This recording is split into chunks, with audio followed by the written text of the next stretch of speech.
Yeah, can we just thank the team one more time? And so good for the entire week.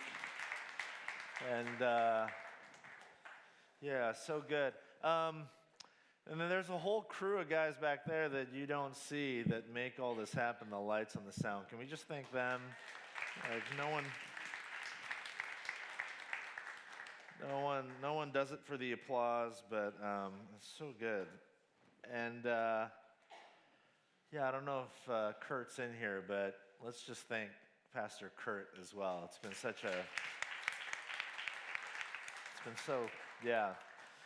it's been transformative for me, just as a follower of Jesus, to sit and to learn.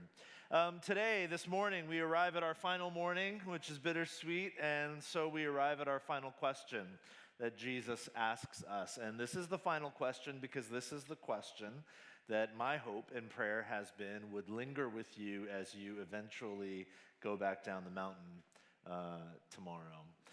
But to get to the question, I actually want to ask you a question. Does anybody, especially married couples in here, whether you're newlyweds or you've been married for decades or something in between, does anybody in here remember in detail, not just like generally when, but like the detailed story? Does anyone remember the detailed story of the first time you said, "I love you" to one another, or at least one between the two of you said, "I love you"? And in detail, just raise your hand. Okay, so not just generally like, oh, it was like maybe in our first month of dating, but like you remember where and when and how and all that. Raise your hand. So some of you remember. Would any of you be willing to share some of that story with everybody in the room? Raise your hand. Right here. Okay, come on up. Let's give it up. Can I grab one of these mics, you guys? Awesome. Okay. Hello, Tiffany. Welcome, Tiffany, everybody. Tiffany, and that is your husband? That's my husband, Joshua, of almost 10 years. Almost 10 years. Amazing. Okay, and did you give her permission to share this story, or doesn't matter? She doesn't need permission. Okay, Tiffany, so you remember in some level of detail the first time maybe Joshua said, "I love you" to you, or you said, "I love you" to him, or both? Well, it really didn't come from us. Oh, fascinating. Share the story, the first time you said, "I love you." So when I met my husband, my daughter was around 5, 6 years old. And she heard me talking with my girlfriends while we were getting ready to go out. And I was just like, oh, I love him so much. He's the love of my life. He's the one. So she decided to tell him when he came over later that evening that my mom was telling her friends that she loved you. So he was driving back home to Fremont from San Francisco, and he decides to text me while driving that he heard that I loved him. And called out. Well, yeah. And so, yeah, that was when I was like, yeah, I do love you. And he called me up, and I said it over the phone. Okay, amazing story. Can I ask you a question? Yeah. When your daughter totally gave you away, I don't know if you can remember, but what were some of your initial sort of emotional feelings, responses? Well, considering we were dating for a month. What? 1 month in? 2 months, almost 2 months in. So I was shocked, surprised, and terrified. So good. Let's give it up for Tiffany and for Joshua. Thank you so much for sharing that story. Shocked, surprised, terrified. Some of us can relate, right? Like, it is not an easy thing to say "I love you" to someone. It's a little frightening. It's a little risky, to be honest. I mean, thinking about your guys' story, the reality is the story is about you. It's not like Joshua came to you and said, "Hey, I love you," and then you responded. This is a story of you sort of getting caught by your daughter, sharing something maybe you were ready to share it, but the reality is you had not yet shared it. You had not said that to him. You were sharing how you felt with somebody else, which feels safer because you're talking about someone but not to them. And then you got caught. And then it was out in the open and you were terrified. Now, you were terrified, I assume, because it feels extremely vulnerable to tell someone something like that, right? We can all relate. And again, for those of you who are sitting next to the love of your life right now, and maybe they've been the love of your life for a while, maybe you've been married for a while, maybe you've been saying I love you to each other for a long time. It's hard to tap back into that emotion, but just think about it. Go way back. The first time, think to pre-I love you statements to one another. And then to take that leap to say to the other person, hey, I love you. It doesn't feel like much now, but back then, it felt, you might as well been, like skydiving. It's frightening. It's frightening. Especially if you are uncertain about how they feel about you. You know what I'm saying? The final question Jesus asks in the Gospels, in the Gospel of John actually, and today for us, is that question: do you love me? Do you love me? Now again, I think in some ways, the fact that we sing songs about our love for God and our love for Jesus, and the fact that we listen to sermons about loving God and loving Jesus, it can have a detrimental effect in that it can take away from us the gravity of the question. So when I ask you, do you love Jesus? Most of us, at least on the surface, without hesitation, we're like, yeah, I love Jesus. What a dumb question. I'm here, aren't I? But if you go back, or better yet, if you go deeper, like really deep down into the recesses of your heart and mind, your soul, this is a frightening question. Because love, culturally speaking, is easy. It's pretty thin, it's pretty shallow. In pop culture today, in music and television and film and literature and magazines and social media, love is presented essentially as a sort of experience of emotion, high emotion, an ascent up to the mountaintop of emotion, butterflies in the stomach. But biblically speaking, love is something so much more. A few months ago, my mom was over at our house, and she was helping us build this little garden, this small little garden in our backyard. And so we have a planter box, and she's really into gardening. Jenny and I are not. We're just really into fresh vegetables, but not the gardening part. So we're like, Mom, you like gardening? So she's like, I do. So she came over, and she's like helping us plant this garden. And as she's in the backyard helping us plant the garden, my two young children were right beside her, and they were, and I was blowing bubbles, like little bubbles. It was this warm, sunny California day. So I'm blowing bubbles, and my kids are like chasing the bubbles before they pop, as kids do. And behind them, in the background, I could see my mother tilling the soil of the garden, getting her fingernails dirty, getting her hand in the dirt, right? And I had this thought: these are the two versions of love before us. Pop culture tells us love is chasing bubbles. Like we get enamored with the thing. We're like, oh my gosh, I gotta chase it. And then it bursts, and then you're just on to the next bubble. It's like the feeling evaporates quickly. It comes quickly, it captivates you, you chase, it bursts, and then you just look for the next bubble, right?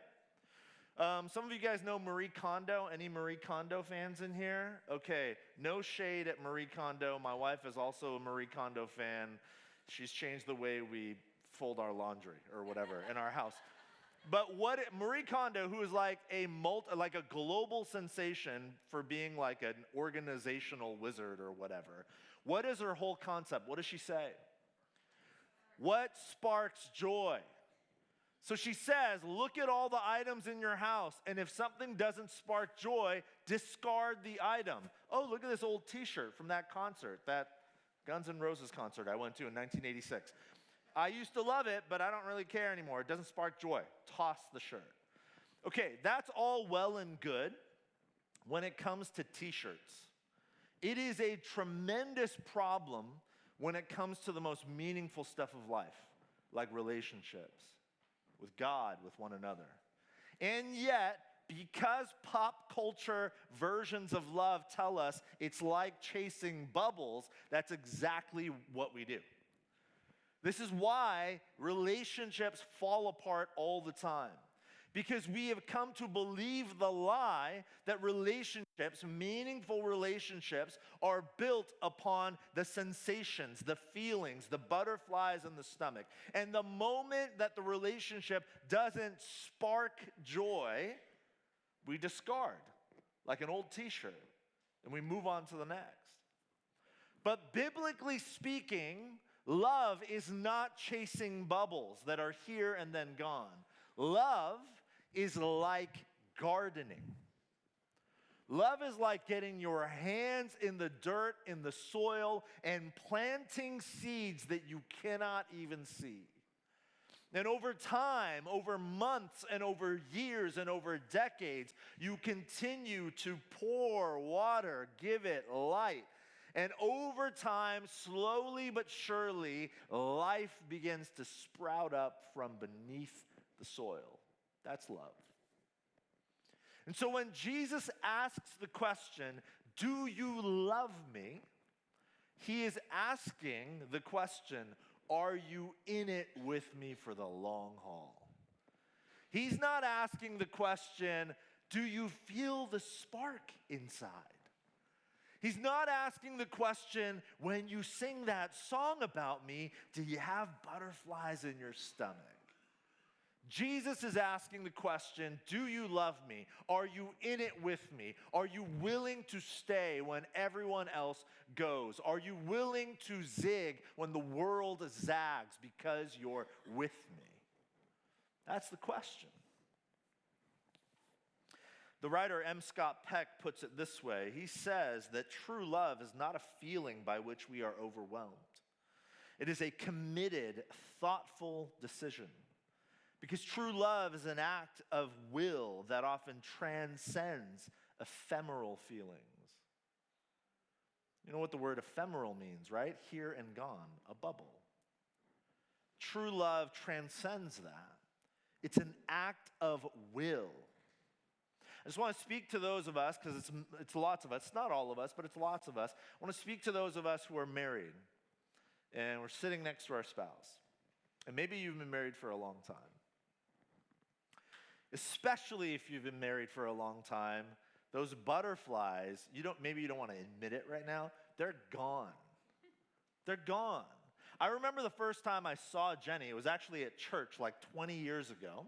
And I still distinctly remember I was an intern at the church, and I had just finished wrapping up like a Bible study, and I walked out of the room where I was leading the Bible study, and Jenny, it was her first day at our church that day, she was walking down the hallway toward me. She was wearing this like beautiful dress, and I thought to myself like, "Oh, I can't breathe." You know? I was like, "Oh my gosh, I must marry this woman." That's what I thought. Now, that's not love. That's attraction. It's all sorts of things, but it's not love. But I was just like, she was like breathtaking, right? Okay, my wife is more beautiful to me than she was on that first day. But I will admit to you, in the morning, when I wake up, literally with this woman next to me in my bed, I'm sleeping with her, I don't feel that same thing. I'm like, "Oh my gosh, there she is." Like, I don't feel that. I wake up and I think to myself, "Can you get the kids? Can you get them? I'm tired." That's what I think to myself. Because that thing I encountered in the hallway 20 years ago is something. It's the beginning of something, but it's not deep love. Deep love is able to exist in the trenches of real life when things are hard and messy and not sexy. You know what I'm saying? And this is the key here as we get into the text. Real love, I mean this sort of deep, in the dirt, in the soil, committed act of will to love. It does two things. It does many things, but two things specifically. It has the power to restore, and it calls us to respond. Love restores, and love responds. We see this in Jesus' question when he asks a specific person, Simon Peter, "Do you love me?" Now, before I read the text in John 21, toward the end of John's gospel, I have to set up the story. This story, some of you know this already, but this story takes place after Jesus' crucifixion, death, and resurrection. Jesus has just resurrected, defeated sin and death, paid the penalty for our sins by resurrecting back to life on Easter morning. Now, his disciples think that Jesus is dead. Their great teacher, upon whom they had heaped all of their hopes and dreams, they believe he's 6 feet under. So they're like, well, what do we do? So they do what they know to do. They go back to their old trade. They go back to fishing. And Jesus has come back to life. He goes where the disciples are, and he stands on the shore as the disciples are out fishing. And he calls out to them, and the disciples have fished all night. They haven't caught anything. And Jesus says, hey, cast your net one more time. The disciples cast their net. They catch a bunch of fish. They realize, wait, we've done this has happened before. We've experienced this before. And then they squint their eyes, look upon shore, and they're like, no way. No way.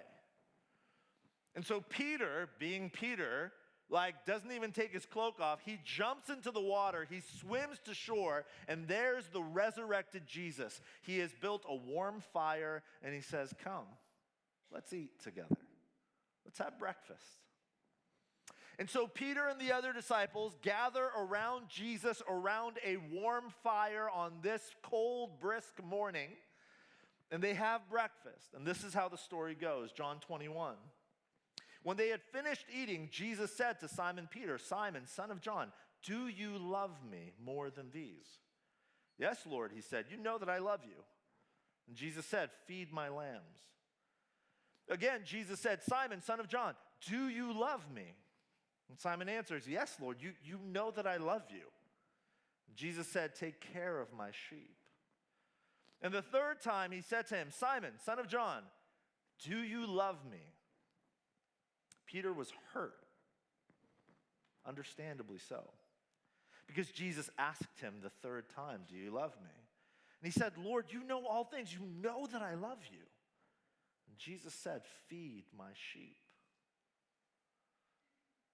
There's a very specific reason, I think, why Peter is hurt. And yes, it is because Jesus keeps asking him, almost as if Jesus is like, I don't know, Peter, do you really love me? Maybe that's a part of the reason why Peter is hurt.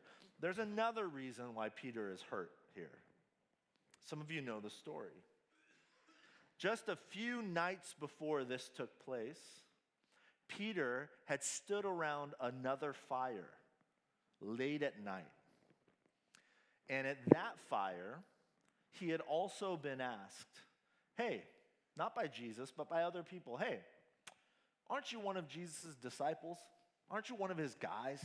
Aren't you like one of those people who followed him for the last 3 years? And Peter has asked that question how many times? 3 times. And all 3 times, instead of saying yes, like he does to Jesus, what did he say? No. He's like, no, man, that's not me. No. Peter's afraid. He denies Jesus 3 times. I think one of the reasons why Peter is so deeply hurt here is because he realizes what is happening. He realizes that here he is around a warm fire being asked 3 times a particular question about his relationship to Jesus.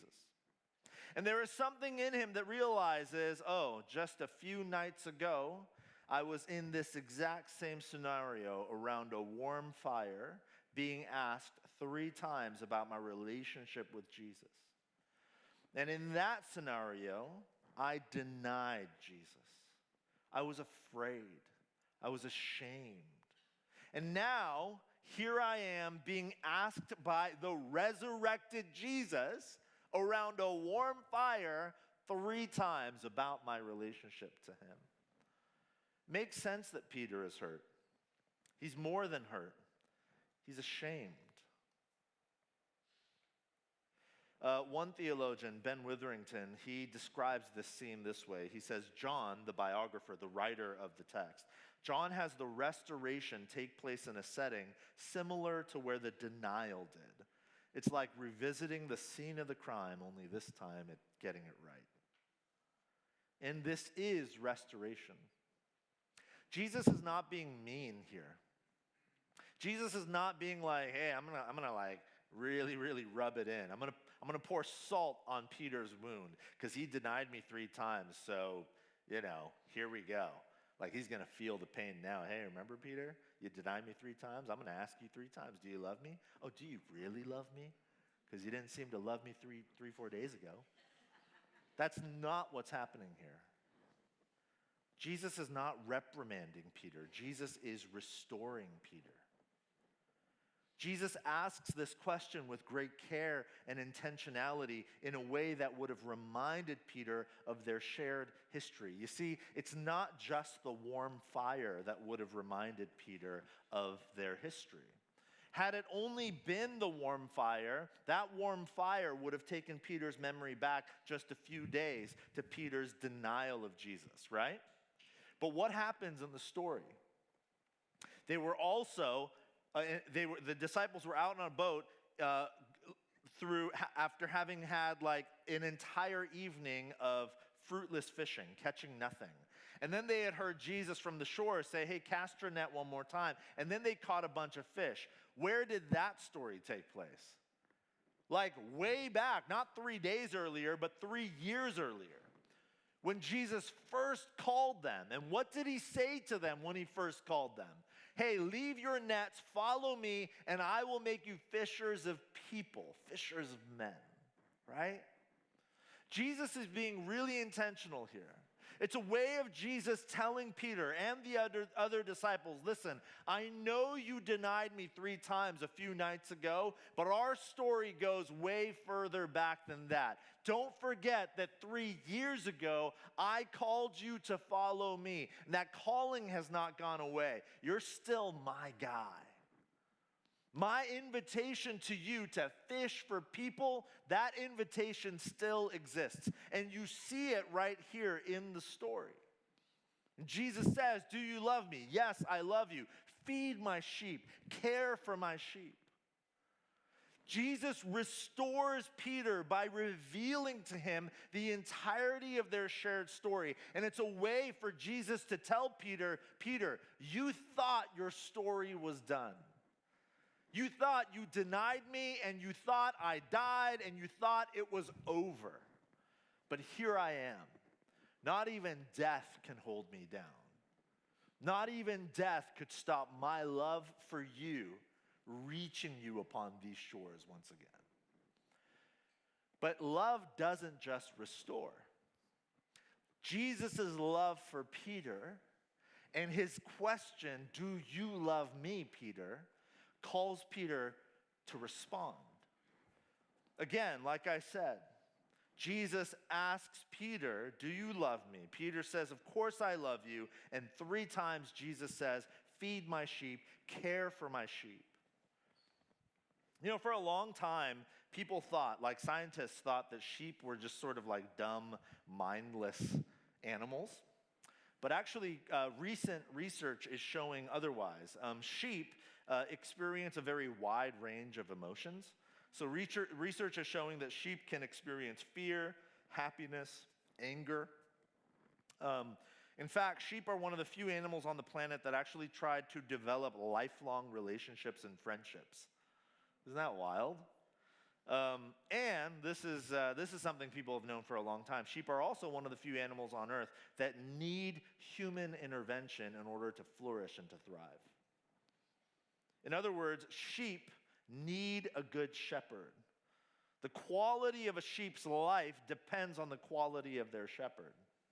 This is one of the reasons why the Bible uses shepherd-sheep metaphor to describe God's relationship with us, get this, more than 700 times throughout Scripture. Let me just show you one example. Ezekiel 34.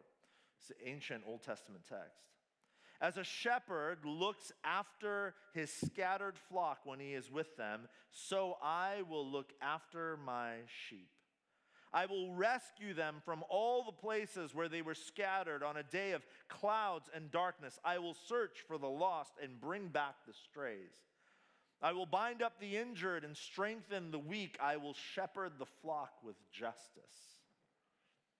And in the New Testament, Jesus takes this sheep shepherd metaphor, he takes it even further. He declares himself the good shepherd that not only cares for his sheep, but, get this, actually sacrifices himself for his sheep. What sort of shepherd does that? John chapter 10. I am the good shepherd. The good shepherd lays down his life for the sheep. I am the good shepherd. I know my sheep, and my sheep know me, just as the Father knows me, and I know the Father, and I lay down my life for the sheep. Now, this is really comforting for us because we're all, in the metaphor, we're the sheep, right? So we're all like, awesome, rad. Jesus lays down his life for me. Killer, love it. But Jesus also asks the question, okay, but do you love me? Like, do you love me, your good shepherd? Remember what I said earlier? It's like we sing enough songs and go to church enough, the answer is easy. Like verbally, it's easy. It's like, yeah, of course I love you. But what does Jesus say in response to Peter? When Peter says, of course I love you. Yes, you know that I love you. What does Jesus say? Feed my sheep. Care for my sheep.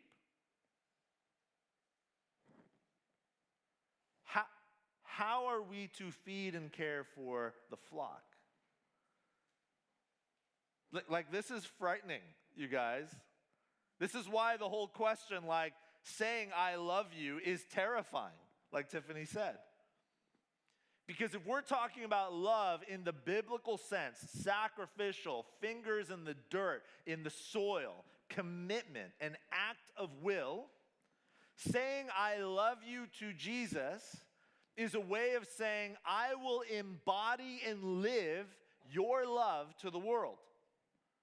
The way you, as my good shepherd, lay down your life for me, if I say, yes, I love you, Jesus says back to us the way he said to Simon Peter, then feed my sheep, care for my sheep. And how did Jesus feed and care for his sheep? He lays down his life.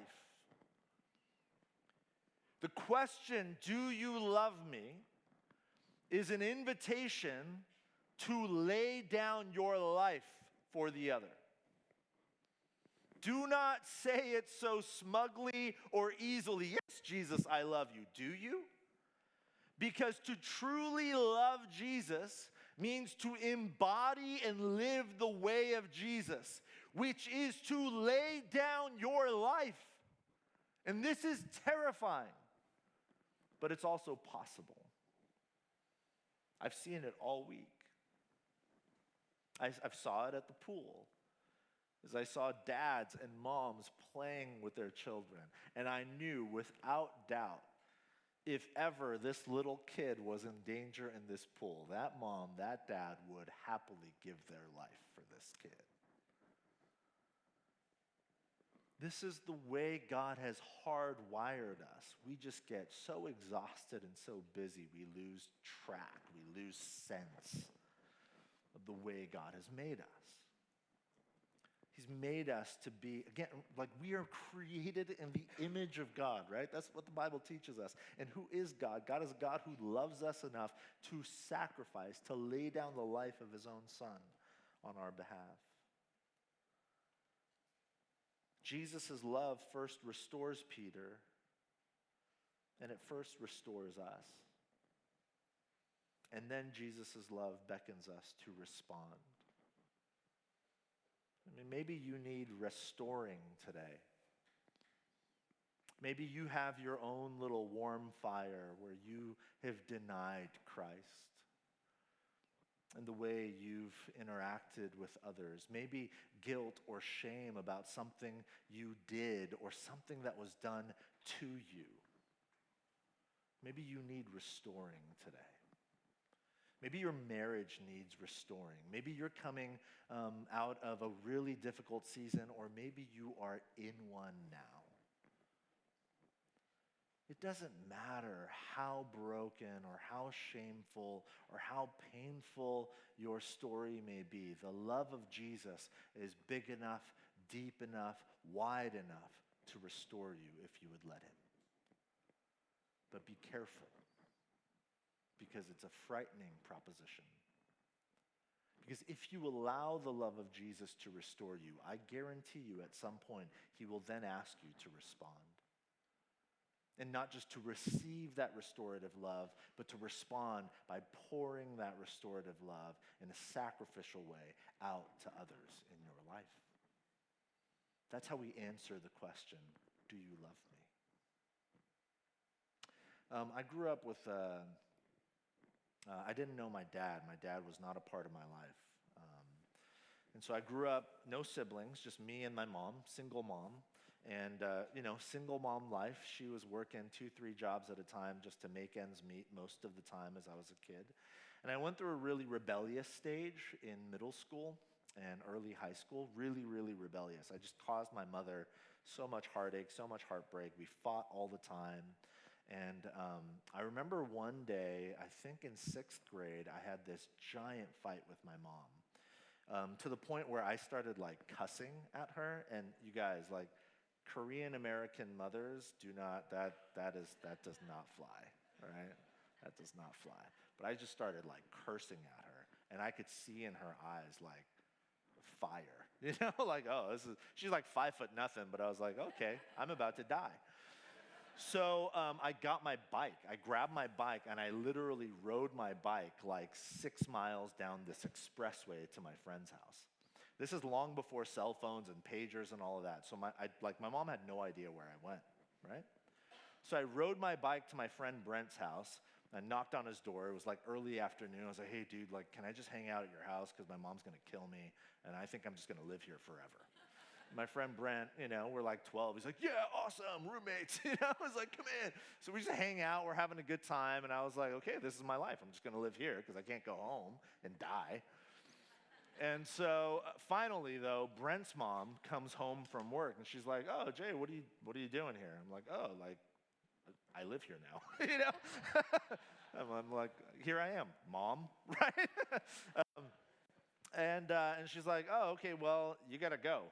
Does your mom know you're here? And I'm like, no, and I don't want her to. She's like, well, she's got to know, and you got to go. You can't stay. So she and Brent's mom and my mom were pretty good friends, still are to this day, actually. And so she calls my mom. She's like, hey, Jay's over here. And then I was like, okay, well, this is it. How long will it take my mom to drive over here? Because that's how much longer I have to live, and then death. It's been a good run, 12 years, whatever. So my mom finally comes, and she does not say a word. She knocks on the door opens, she thanks Brent's mom, and she does not say a word to me, and I can just see the anger seething on her face. We get into the car, and I'm just I'm a nervous wreck, because I know I've done wrong, and I'm like, this is it, I'm done for. We get home, we drive home in silence, we walk into the house in silence, and I just go to my room, because I'm going to hide out in there and just hopefully ride this out. Hopefully she just goes to bed and feels better in the morning, and we just forget this ever happened. And then, 30, 45 minutes later, there's a knock on my door, and I'm like, okay, I'm gonna die, right? So I open the door, and my mom says her first words to me in hours. She says, come to the kitchen. So I follow her out to the kitchen, and the dining table is there, and there's a meal, dinner. She's cooked dinner. And so we sit down, and she says, eat. So we start eating. And then I can see in my mother's eyes tears welling up. And I start thinking to myself, what's going on? What's going to happen? And she finally says her first full, complete words to me since our fight way earlier in that day. And with tears in her eyes, my mother looks at me. This is when I was 12, you guys. This is 30 years ago. I'll never forget it. With tears in her eyes, my mother looks at me. And she says, Jay, You are my son, and you will always have a seat at my table.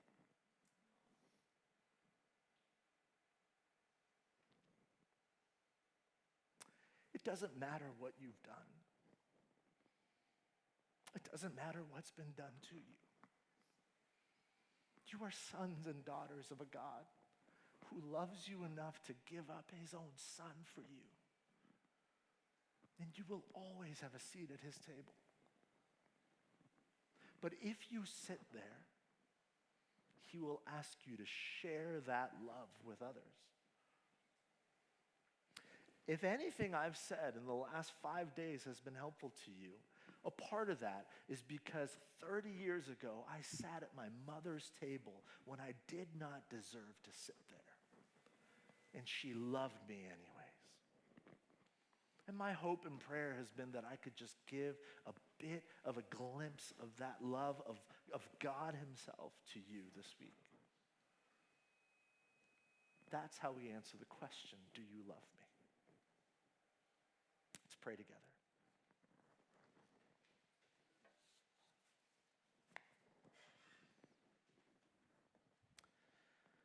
God, thank you for your grace that invites us to your table. Jesus, your incredible love that restores us despite all we've done and all that's been done to us. And help us to respond to your incredible love, not just with words or thoughts, but in action and the way we love those around us, to feed and care for your sheep. Thank you again for your love. We love you. In Jesus' name, amen.